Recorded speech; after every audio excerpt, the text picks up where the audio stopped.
What's up, YouTube? This is Malak News TV, and today we're coming at you with another one, family. This one's out of Killeen, Texas, at the Fort Hood military base, where a female Black Army sergeant fears for her life.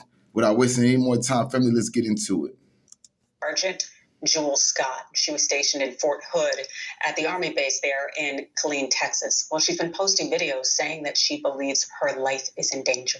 Watch this.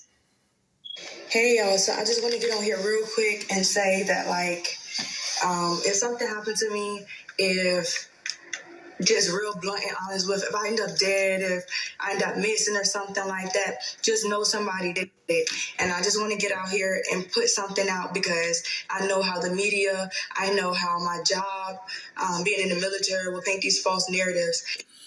Notice, fam. So basically, she's already putting it out there, right? She's saying, listen, if something happens to me, in so many words, they kill me.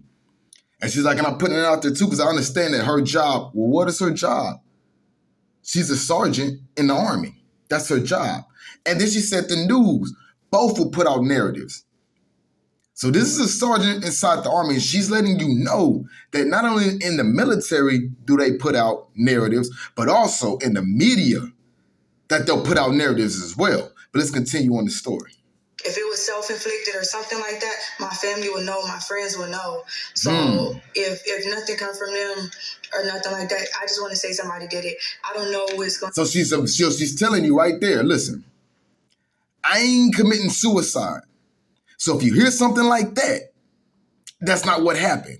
And why is she saying that? Because she knows by being in the military that they'll say stuff like that. They'll kill people and they'll tell us, oh, you committed suicide or it was a tragic accident or something like that may have happened. So she's letting all of us really know that, hey, if you hear something like that, it's not true. Let's continue. Going to happen, but for some reason, I feel like my days, something is just telling me my days are limited. And she knows, and something that we also have always known, is that women in the military have been subject to all sorts of forms of attack and oppression that have gone essentially overlooked, ignored, swept under the rug, and it's problematic. And the Fort Hood officials, what they did is they shared a post on Facebook saying that they know leadership is aware of the allegations and concerns raised by Sergeant Jewel Scott. They said, we take all allegations of misconduct seriously and commanders will investigate and take action as appropriate. Sergeant Scott is safe and in the care of her unit leadership. Yeah, right. That's what the Army post said. But Scott immediately responded to that Fort Hood Facebook post, and she responded with this. This is a lie. I am not in the care of my leadership. The last time I had spoken to my leadership was when they had me illegally arrested by undercovers and taken to the hospital. She claimed in a post. So understand something, family. So it's not just us civilians that get illegally arrested. They also do these same practices in the military. You understand that? So it doesn't matter how you move in a society, Black man, Black woman. If you step out of their quote unquote line at any point, because they're the ones who make up the rules, they can implement whatever rule they want, but they can illegally lock you up. And I'm pretty sure some of us know about that. But let's continue. Forms that I would be discharged in 10 days for misconduct. What makes it even worse is that they didn't even want to tell me under what conditions or what for. And she posted this clip of the arrest. I told y'all it was only a matter of time. They put out AWOL. They just seen me less than 24 hours ago. They talked to me today. They put out AWOL. I just want to try to... So they put out AWOL on her. So once again with the lies. So they're able to lie on people and get away with it. These officers right out here, really just about all officers, right, are nothing more but criminals with a badge. They're nothing more but criminals with a badge. You know, they'll go illegally arrest people. They will plant illegal drugs on you, right? They will beat you, right? They will even illegally shoot you. And they will get away with all these acts. An officer can go inside a court and say whatever it is he wants to say, and it's all baloney. But they're going to stick to it, like as if just because he has a badge, he's telling the truth. Let me tell you something, man, these officers are thieves, they're liars, they're murderers, right? They're abusers. In other words, they're nothing more but criminals. And this right here, what I see in this clip, family, is nothing more than criminal activity. But let's continue. Let's see what's going on.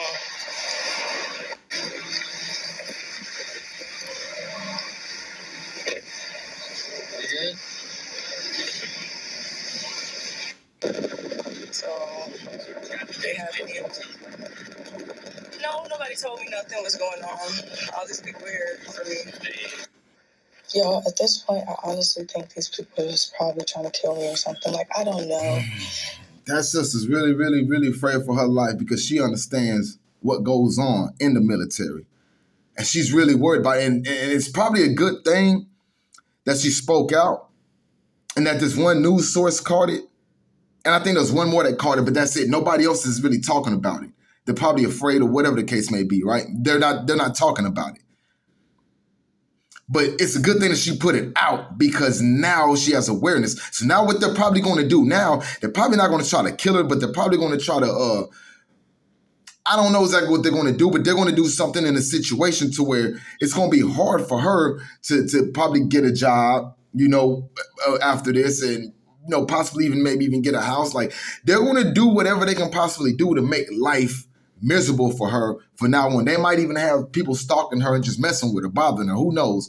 Sometime down the line, they may be still conspiring to kill this young lady. Who knows? Who really knows? But once you join the police force and you're going to join the military, it doesn't matter if it's the Army, the Navy, the Marines, the Air Force, whatever you go and join, you have now joined a criminal organization. You have now joined a gang, right? This is a gang.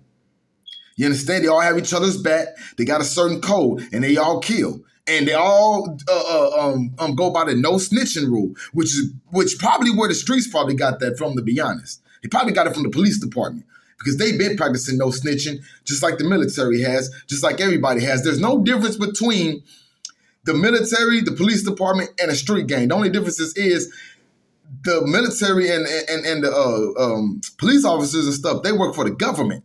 That's the only thing that makes them different, but they're still a gang. The street gangs, they don't work for the government. So that's why they're against them.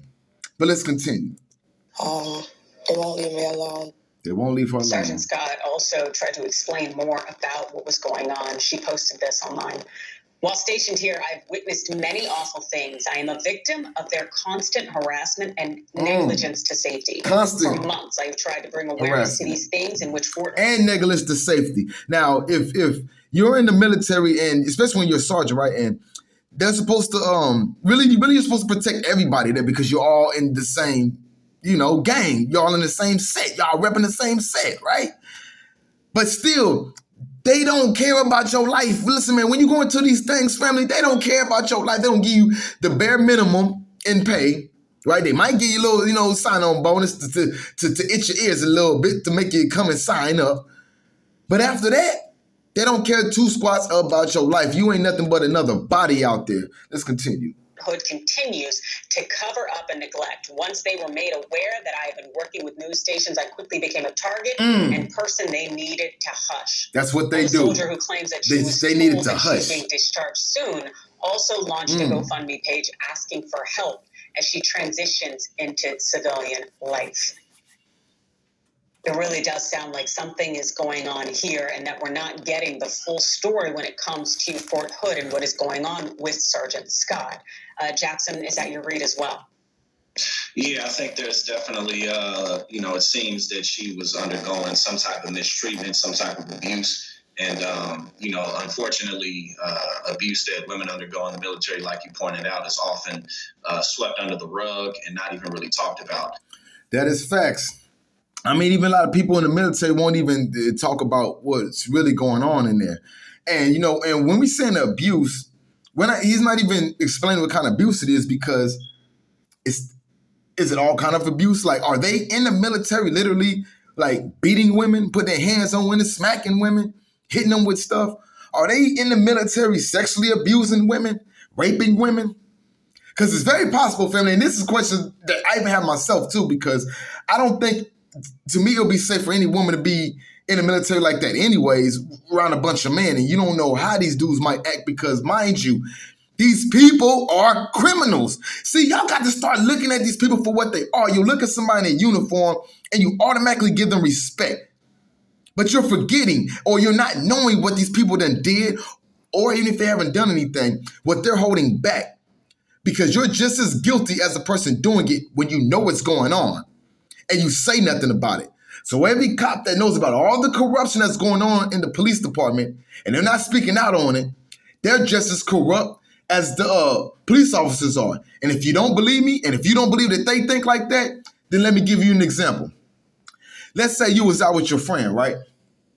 And your friend got into it with somebody and he shot him. Mind you, you didn't know your friend was going to do nothing like this, but they just shot him. Because you was there, they want to call you accessory to murder, right? You're getting time too. Because of why? Because you have knowledge of the murder. You was with that person. So it's the exact same thing with them. So if you're a police officer, no matter what corruption is going on in the police department, you're a part of that. So understand, when you go to the military, you're surrounded by criminals with guns. When you go to the police department and all this type of stuff, you're surrounded by criminals with guns. So keep that in mind before you go ahead and sign the dotted line. Now let's go. Not just abuse that women go through, but you got to keep in mind that there, for a long time, don't ask, don't tell was in place. So the military has a history of sweeping a lot of things under the rug. Hear that? Misconduct. At the end of the day, it's just a group of people, and power can corrupt. So I definitely hope that she receives the assistance that she needs, but she's likely going to be dealing with a lot of trauma for quite some time, because at the end of the day, if she's part of the military, and the military has extensive access. So I think, it's definitely important that she gets as much help as she needs. Absolutely. And this is why people are afraid to speak on the military, is because they do have extensive access. I mean, they can get her gone. Simple. They can get her gone. And I think she realizes that. But I think that her saying that was more of a, she don't care. Not that she doesn't care, but that she's going to put awareness to it regardless. She's going to put awareness to it like some other people have done in the exact same military base at Fort Hood. I seem to think that her sharing this broadcasting, going live and putting it out there is probably what saved her life. Without a doubt, because Lord knows what would have happened to her if she wasn't broadcasting what was going on to her. The fact that she was scared and her being confronted and surrounded by these people. Right. And also, who knows quite yet whether her discharge is dishonorable or honorable, because I also don't necessarily know what resources will be available to her if she's dishonorably discharged. And like you mentioned, Jackson, not going to be any resources the fact is available that the for her. military has a very long reach, and that they can get to people at all sorts of times. And if she broke some kind of... Listen closely, real family, because listen, she's dropping some gems right now. I'm surprised they're even really saying this. To be honest. But I'm going to back up just a little bit, just in case for those who did not catch it. We're going to back up just a little bit. And just listen real carefully, family. Listen real carefully what she's saying. Let's go. And like you mentioned, Jackson, the fact is that the military has a very long reach, and that they can get to people at all sorts of times. And if she broke some kind of protocol, some silent agreement, so to speak, there could be people who see her as a target in some way. Family. See, this stuff is real. For everybody who's heard this type of stuff before but kind of didn't believe it, this stuff is real. When you go against, like she said, their codes, or whatever it is that, because there's all kind of secrets and codes and things that you cannot go against when you're dealing with any type of government entity. And like she said, and you're dealing with the military. Like she said, they have an extensive reach. Do you understand what they mean by extensive reach? See, some people are just thinking, just in an American type thing in America, listen, our military are in so many different countries. Listen, she can leave America and go to another country, and there's still an American embassy there. And if they wanted to, if they had to hit out on her, they can get her no matter almost wherever she goes. That's the scary part about it. See, this is why people in the military refuse to come out to say these things because they understand what I'm saying right now. They understand this already. They know, listen, if I go against them, even if I leave America, they're in a whole bunch of other countries. And then they're allies with a lot of other countries too. So family, only thing is, hey family, let me tell you something. Before you go sign on the dotted line to becoming any one of these things, understand, if you're not down with what it is that they got going on, don't even play yourself like that. Don't even play yourself like that, because if stuff start eating you up and you decide to speak on something, you could be running for the rest of your life. And with that being said, family, peace and blessings, one love, shalom, and I'm gone.